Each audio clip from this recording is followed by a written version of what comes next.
It is the FIFA World Cup that is gradually getting closer, and pundits are beginning to question Otto Addo's ideas ahead of the FIFA World Cup. However, one man who has thrown his weight behind the Borussia Dortmund junior team coach is Laie Kingston, but he has an advice for him. We'll also be hearing from a former management committee chairman of the Black Stars, Fred Papo, as well as FIFA's high-performance specialist, Faisal Chipsa, who have all shared their thoughts on Ghana's preparedness for the FIFA World Cup and what we should be doing to ensure that the country has got the best of preparations and participation in the Mundial. Muftawu, Nabila, Abdulai here with AM Sports. Let's start from a former midfielder, now a football coach, Laie Kingston, who says Ghana's final match against Switzerland on November 17 should give Ghanaians an idea about the starting lineup for the Black Stars opening game of the Mundial against Portugal on November 24.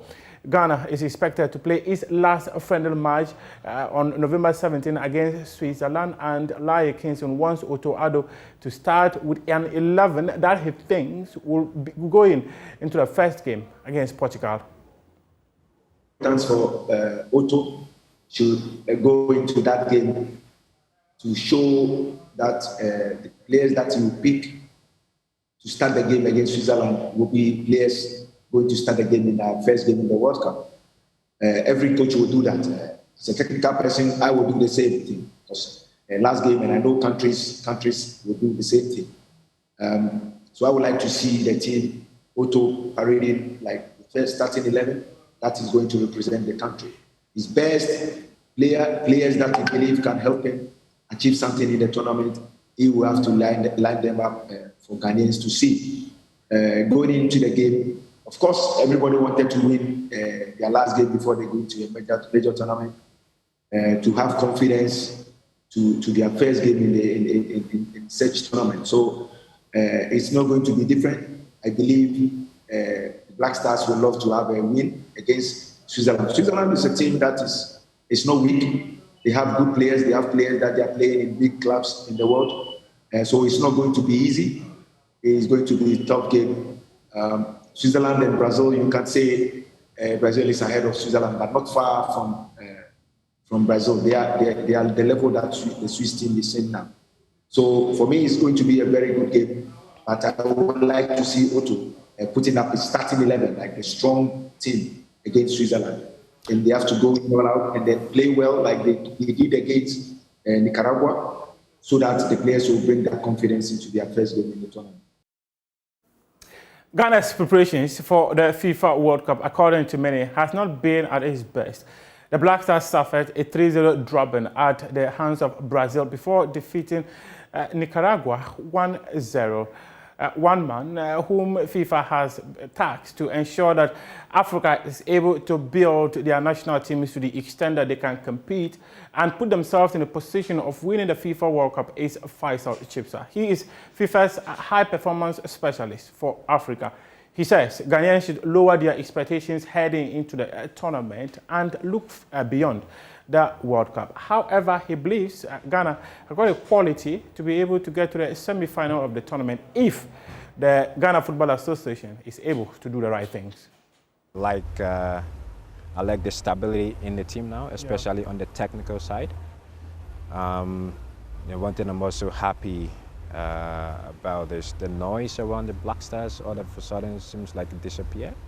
Before then, there was just so much noise on call-ups and coaches, and that really is not healthy for a team that's trying to qualify or compete at the World Cup. So one thing that I think our technical team now have brought, which again I'm happy with, is to reduce that noise. So now we have a positive environment where they can try new things, they can pass on their ideas of football, and even with the team itself, we still don't have a solid, team that has been together for a long time. There are still new faces coming in, as you would expect. So I think we should calm down, just like you said. Look beyond the World Cup, in my opinion. What's next after that? But at the same time, we still have to go and compete. So I like what they're doing. I like the players that have come in.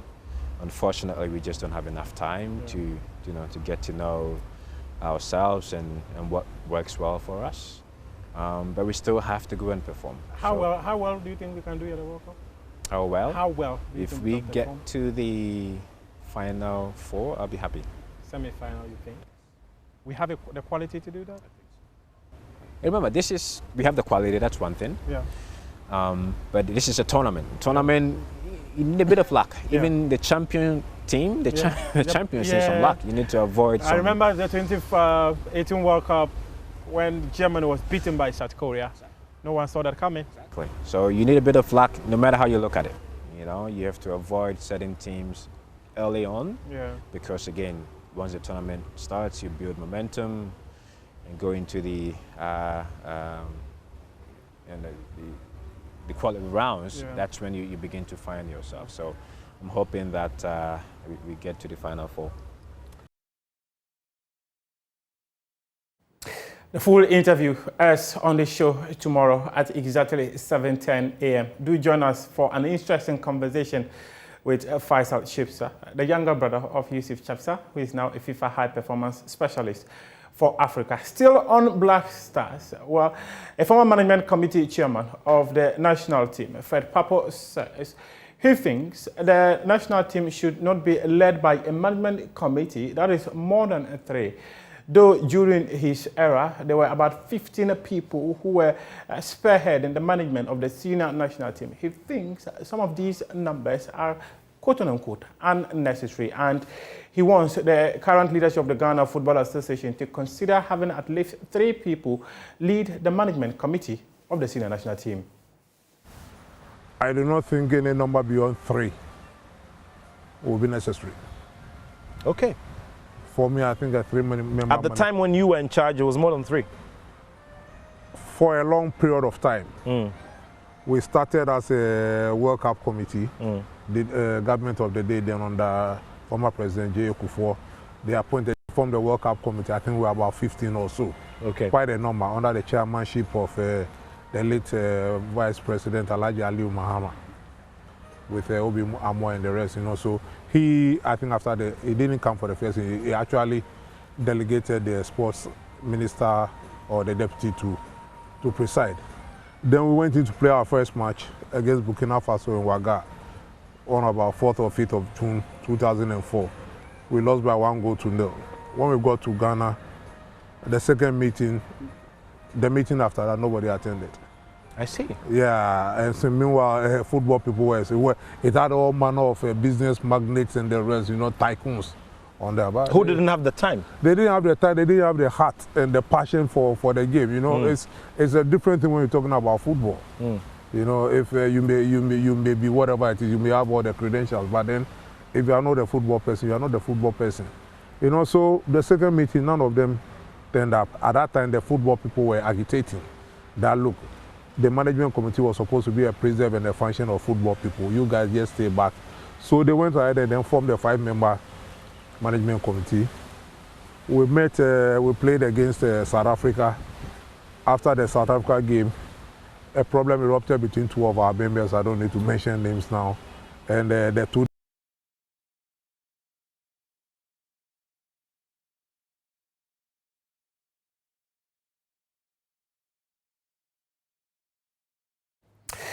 Joy Sports World Cup Tales, that is one of them. We heard from Fred Papo. He was chairman of the Black Stars during Ghana's participation in the FIFA World Cup in 2006 and 2010 before he lost his position as vice president of the football governing body in 2011, where he was replaced by the late Jordan Nabila. And my colleague Nathaniel Ato has been having extensive conversations with people who have contributed immensely to Ghana's participation in previous tournaments. So it airs every Wednesday at 2:30 p.m. Now let's do some local football news. And Kumasi Asante Kotoko, they picked their first win of the season after defeating Insuatruman 2-1 at the Baba Yara Sports Stadium. Or Walid Fuseni, who were in very good space, and they would have straight away been zoned into Kotoko's back line. And here comes Amankuna. He's got great pace. It goes down. There's a penalty from the challenge of Shari Faisal. Bueru's ball is an absolute pitch. Difficult one for the defender to get onto. And it's Amankuna who is on his bike. Yeah, he's been clattered into. It's clumsy.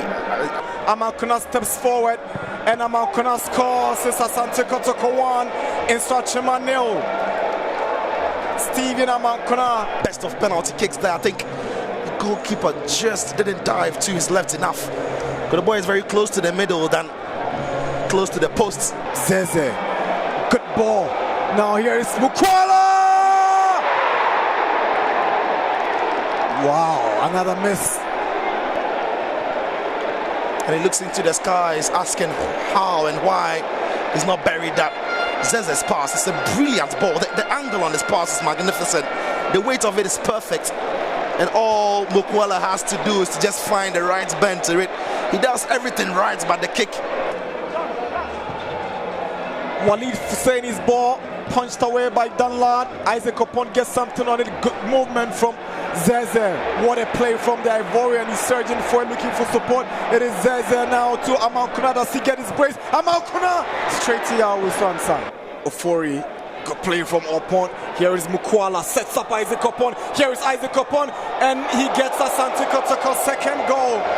It's 2-0 for the Porcupine Warriors. It is Isaac Opon.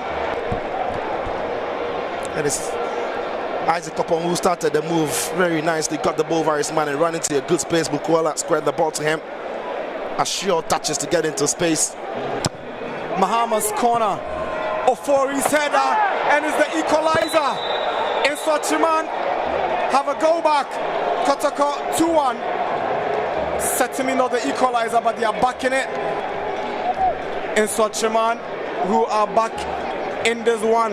Yeah, Philip Ofori climbing to get head on the ball there. I think it's Morrison who's trying to defend, but the defender good is just a scoop. Let's hear from the head coach of Insuachiman FC, Mohamed Gago, who is unhappy with the decision of the referee to award a penalty against his team. I was even a little bit surprised with the character shown by these boys today. You can see the conditions of the pitch. We couldn't get to maneuver away well from the first half, but the second half I think we were able to push a little bit harder. For me, these things that happens all the time, that penalty has to be given to the whole team because they play home. I really criticize, I really disagree about it. I mean, they were running after the ball, I mean, shoulder to shoulder. The guy did not stick his hand out to push the guy, but why the penalty? You understand? I mean, these are the things that sometimes demoralize some of us who are here and willing to give back to football. Sometimes it is not fair, but you cannot speak much. You understand? But on the whole, I will say well done and congratulations to Kotoko because they've won their first match of the league, which they needed so much. We have done our best, but at the end of the day, we lost to Kotoko by 2-1. This is a wrap up AM Sports here with me, Muftawu, Nabila, Abdulai. I have picked intel that FIFA has sent $2 million into the account of the Ghana Football Association to prepare for the FIFA World Cup. The money came in August this year. Thanks very much for your company.